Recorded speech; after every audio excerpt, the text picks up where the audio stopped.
मनीषा ने बचपन से हॉस्टल में रहकर पढ़ाई की थी। उसने हॉस्टल में ही खाना बनाना सीखा था।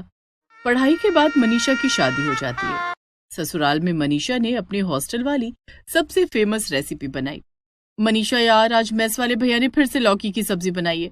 परसों ही तो लौकी बनाई थी। रोज रोज लौकी की सब्जी देखकर खाना खाने का मन ही नहीं करता है। मैं तो खाना खाऊंगी नहीं। अच्छा तू टेंशन मत ले, आज मैं कुछ अलग और टेस्टी सी सब्जी बनाती हूँ। तू जाकर मेस से रोटियां ले आ। ठीक है, लेकिन तू बनाएगी क्या? हमारे पास तो 2 टमाटरों के सिवा कोई हरी सब्जी भी नहीं है। आज मैं बाजार गई थी, जहां से मैंने 2 पैकेट कुरकुरे खरीदे थे, एक तेरे लिए और एक मेरे लिए। तो आज इन्हीं कुरकुरे की सब्जी बनाऊंगी। कुरकुरे की सब्जी?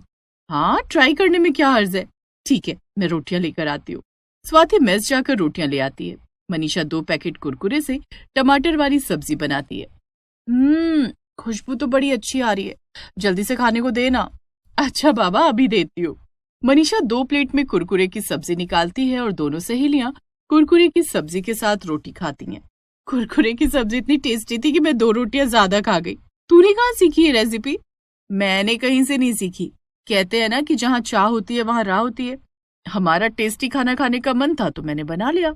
मुझे भी सिखा देना। मैं हफ्ते में 2 बार कुरकुरे की सब्जी बनाऊंगी। हॉस्टल में जीने का यही तो सहारा है। अब दोनों सहेलियां अक्सर कुरकुरे की सब्जी बनाकर खाया करती। धीरे धीरे दिन गुजर रहे थे। दोनों सहेलियों की पढ़ाई पूरी हो जाती है, जिसके बाद दोनों अपने अपने घर वापस आ जाती हैं। कुछ दिनों के बाद, मनीषा बेटी, कल तुझे देखने के लिए लड़के वाले आ रहे हैं। क्या माँ, हॉस्टल से आते ही मुझे भगाना चाहती हो? मनीषा बेटी, लड़का बहुत अच्छी नौकरी करता है, लाखों की सैलरी है, घर परिवार भी बहुत अच्छा है। फिर ऐसे रिश्ते कहाँ मिलते हैं। हाँ ठीक है माँ, मैं तैयार रहूंगी। अगले दिन मनीषा को देखने के लिए लड़के वाले आते हैं। मनीषा की शादी अमन नाम के लड़के के साथ तय हो जाती है। कुछ महीनों के बाद मनीषा और अमन की शादी हो जाती है। शादी के बाद जब मनीषा ससुराल आती है तो उसके हाथ में एक ट्रॉली बैग होता है। मनीषा भाभी, आपके हाथ में ये ट्रॉली बैग? निशा बेटी, उस बैग में बहू के कपड़े होंगे। तू बैग को बहू के कमरे में रख दे। निशा मनीषा के हाथ से ट्रॉली बैग लेकर उसके कमरे में रख देती है, जिसके बाद निशा और अमन कमरे में आराम करते हैं। थोड़ी देर के बाद, भैया भाभी आप लोग थक गए होंगे, चाय पी लीजिए। निशा एक प्लेट में नाश्ता और 2 कप चाय लेकर आती है। कल से यही सब मिठाइयाँ और कचौरियां खाकर कर मेरा जी खराब हो रहा है। तुम चाय के साथ क्या खाओगी? तुम्हारे लिए बाहर से कुछ मंगवा देता हूँ। नहीं, बाहर से कुछ मंगवाने की जरूरत नहीं है। आप मेरा ट्रॉली बैग खोल दीजिए प्लीज। अमन मनीषा का ट्रॉली बैग खोलता है तो पूरा बैग कुरकुरे के पैकेट से भरा होता है। ये क्या मनीषा, इतने सारे कुरकुरे? हाँ अमन, मुझे कुरकुरे बहुत पसंद है। आप 1 पैकेट कुरकुरे मुझे दे दीजिए और 1 पैकेट आप भी खा लीजिए। नहीं, मैं कुरकुरे नहीं खाता, तुम ही खाओ। मनीषा कुरकुरे खाने लगती है और साथ साथ चाय पी रही थी। देखते देखते वो 2 पैकेट कुरकुरे खा लेती है। हाँ, अब जाकर दिल को तसल्ली मिली है। दूसरे दिन मनीषा की सास रीना उससे कहती है, मनीषा बहू, आज तेरी पहली रसोई है। सारे मेहमान भी हैं यहीं। आज कुछ ऐसा बनाना जो किसी ने भी पहले कभी नहीं खाया हो। ठीक है माँ जी। खाना बनाने के लिए तुझे हरी सब्जी में क्या क्या चाहिए? माँ जी, मुझे हरी सब्जी में कुछ नहीं चाहिए, बस टमाटर, धनिया की पत्तियां और कुछ मसाले चाहिए। सिर्फ टमाटर और धनिया की पत्तियों से तू चटनी बनाएगी क्या? नहीं माँ जी, आज मैं ऐसी सब्जी बनाऊंगी जिसे खाकर आप लोग कहेंगे कि पहले क्यों नहीं खाया।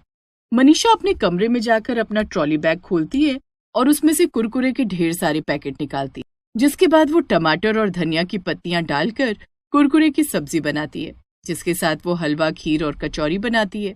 ये कौन सी सब्जी है? ऐसी सब्जी तो मैंने पहले कभी नहीं खाई। ऐसी सब्जी तो किसी ने भी पहले नहीं खाई, लेकिन ये स्वाद कुछ जाना पहचाना सा लग रहा है। बहू, ये सब्जी तूने कैसे बनाई? माँ जी, ये कुरकुरे की सब्जी है। क्या कुरकुरे की सब्जी इतनी स्वादिष्ट? इस सब्जी के साथ कचौरियां बहुत टेस्टी लग रही हैं। सभी लोग कुरकुरे की सब्जी के साथ कचौरियों पर कचौरियां खा रहे थे।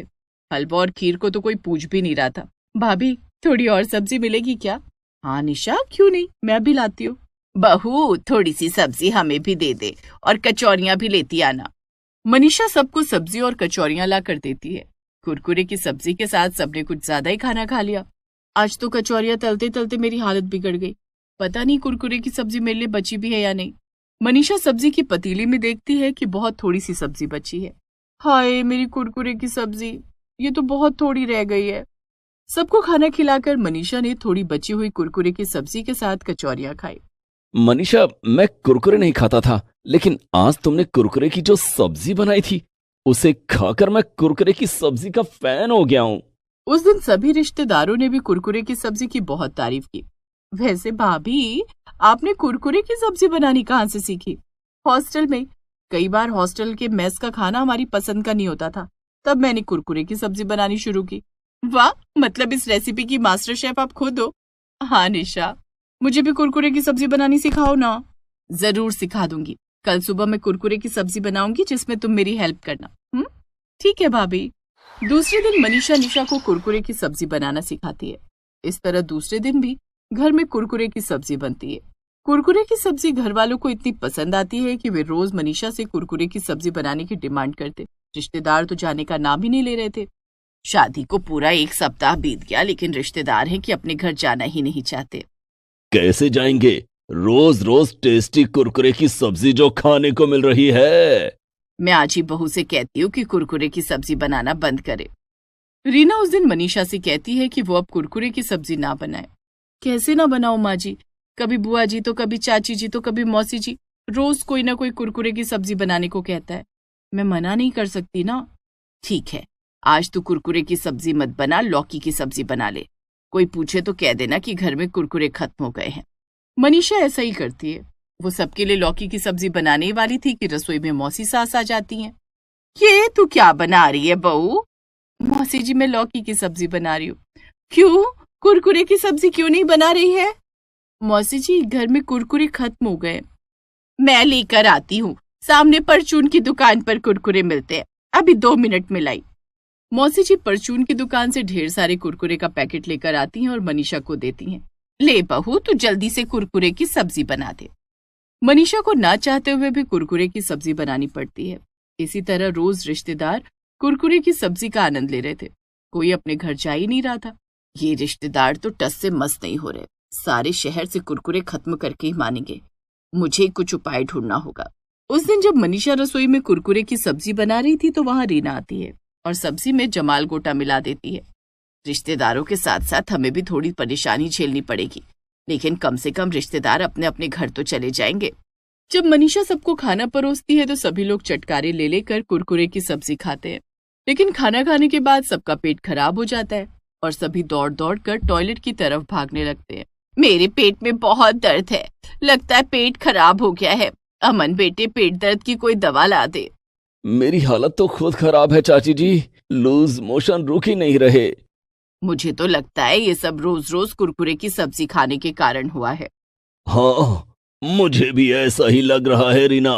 भला रोज रोज कोई कुरकुरे की सब्जी खाता है क्या? घर में सभी लोग परेशान हो जाते हैं।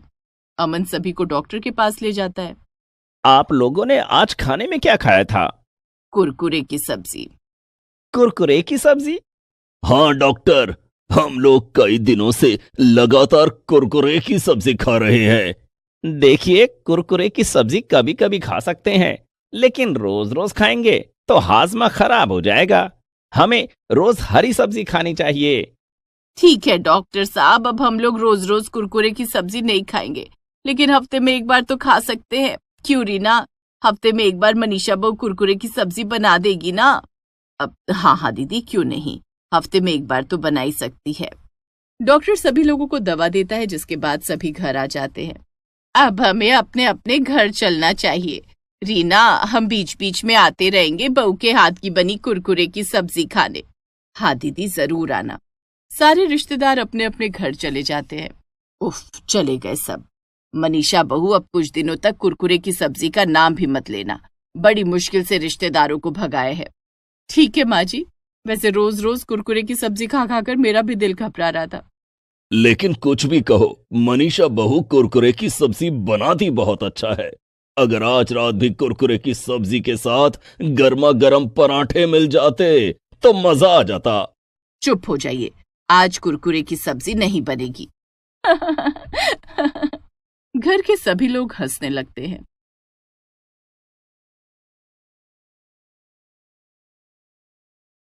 शीतल नाम की एक लड़की थी जो गांव में अपने गरीब माता पिता के साथ रहती थी।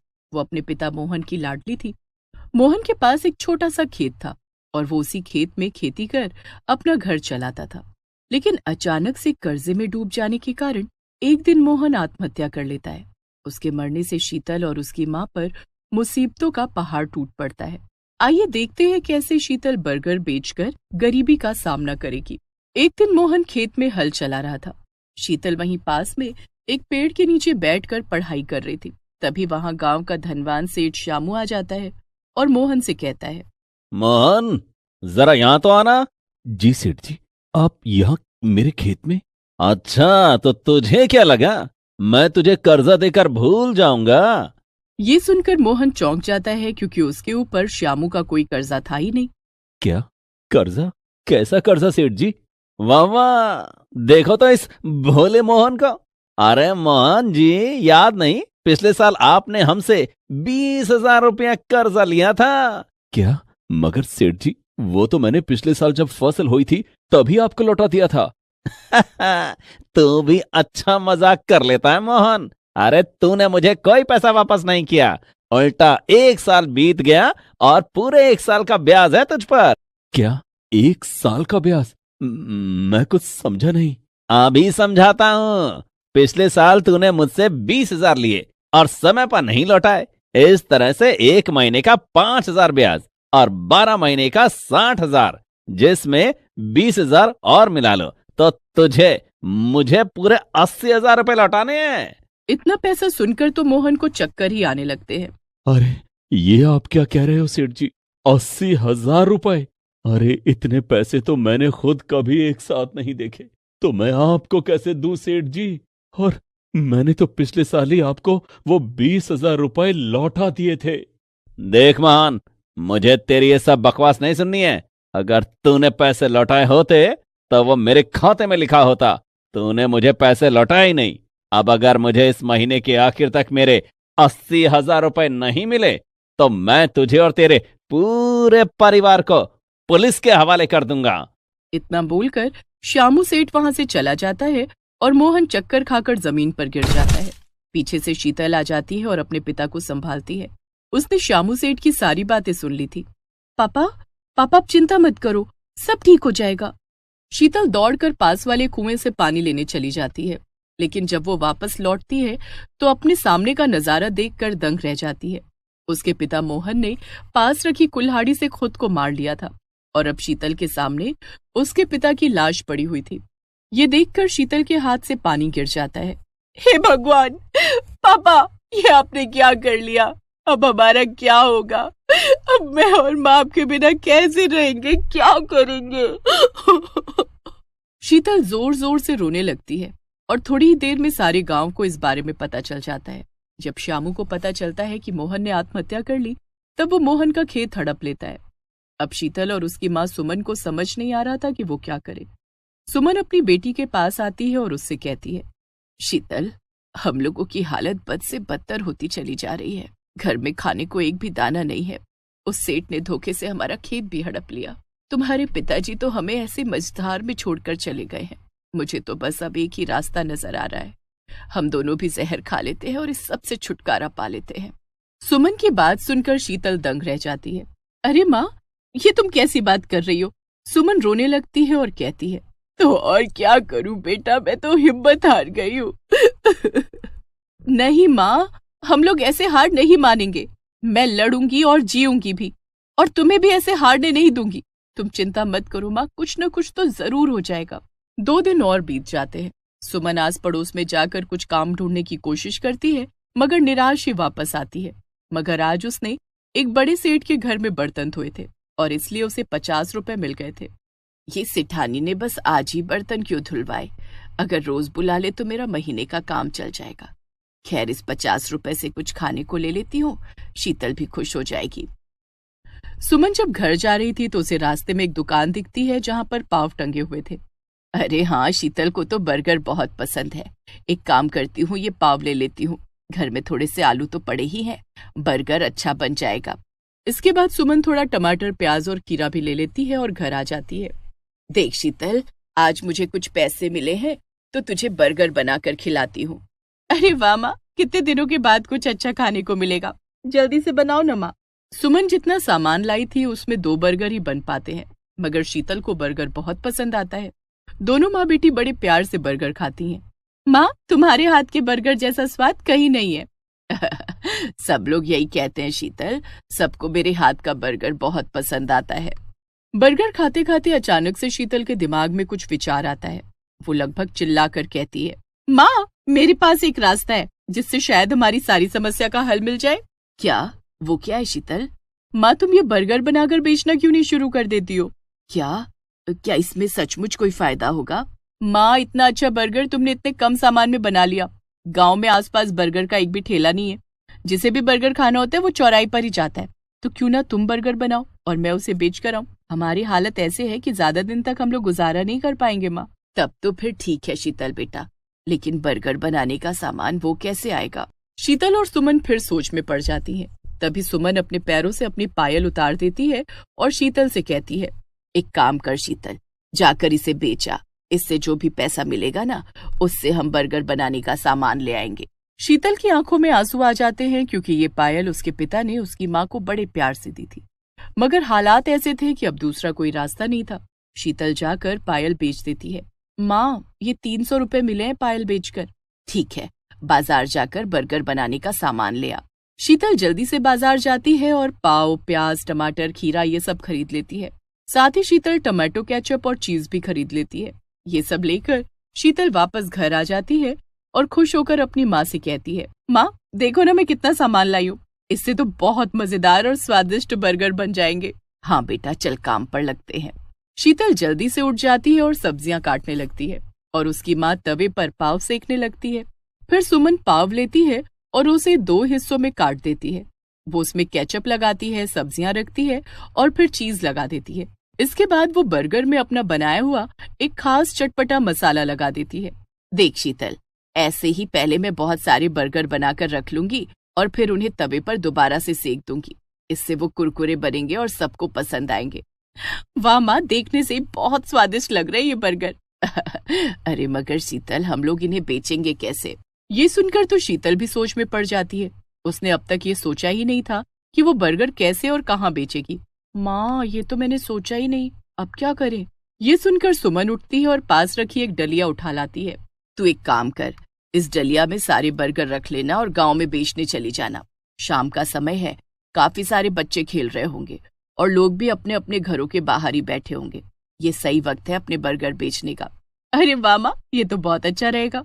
फिर क्या था, सुमन जल्दी जल्दी खूब सारे बर्गर बना लेती है और शीतल उन्हें डलिया में रखकर ऊपर से एक कपड़ा डाल देती है। माँ, अब मैं जा रही हूँ बर्गर बेचने और देखना सब कुछ अच्छा होगा। शीतल बर्गर बेचने चली जाती है और गा गा कर लोगों को बुलाने लगती है। वेज बर्गर खा लो, स्वादिष्ट वेज बर्गर खा लो। आई आई आई, वेज बर्गर बेचने वाली आई। वेज बर्गर खा लो, स्वादिष्ट वेज बर्गर खा लो। आई आई आई, वेज बर्गर बेचने वाली आई। शीतल ऐसे गाते हुए गलियों में जाती है और उसकी आवाज सुनकर कई बच्चे दौड़े दौड़े उसके पास आते हैं। दीदी दीदी, क्या तुम बर्गर बेच रही हो? मुझे तो बर्गर खाना बहुत पसंद है। हाँ तो ये लो ना, तुम्हारे लिए स्वादिष्ट बर्गर। बच्चा जैसे ही बर्गर खाता है वो बहुत खुश हो जाता है। वाह, ऐसा स्वादिष्ट बर्गर तो मैंने कभी नहीं खाया, मजा आ गया। उस बच्चे को देखकर कई सारे बच्चे शीतल का बर्गर खरीद लेते हैं और बच्चों को देखकर कई सारे बड़े लोग भी शीतल के पास आते हैं और बर्गर खरीद लेते हैं। वाह, इन बर्गरों की खुशबू तो सारे इलाके में फैल गई। लाओ मुझे भी दे दो बर्गर। जी जी, अभी लीजिए। रात हो जाती है और शीतल के सारे बर्गर बिक जाते हैं और उसे पूरे 500 रुपए का फायदा होता है। उन पैसों को लेकर वो जल्दी से अपनी माँ के पास जाती है। माँ, देखो मैं आ गई और ये देखो पूरे 500 रुपए का फायदा हुआ है आज। सारे के सारे बर्गर बिक गए ना। ये सब सुनकर सुमन की आंखों में आंसू आ जाते हैं और वो अपनी बेटी को गले लगा लेती है। ये सब तेरे बिना नहीं हो पाता शीतल, मैं तो कब का अपनी हिम्मत हार गई थी, तूने ही मुझे संभाला। आज तेरे पिताजी तुझे देखते तो उन्हें बहुत गर्व होता। हाँ माँ, आज मैं भी बहुत खुश हूँ। अब हम बर्गर बेचेंगे और चैन से जिएंगे। और हाँ, अब तू फिर से स्कूल भी जा सकेगी। शीतल और सुमन बहुत खुश होते हैं और अब से वो रोज बर्गर बेचते थे। उनके जीवन में शांति लौट आती है। Please subscribe this channel.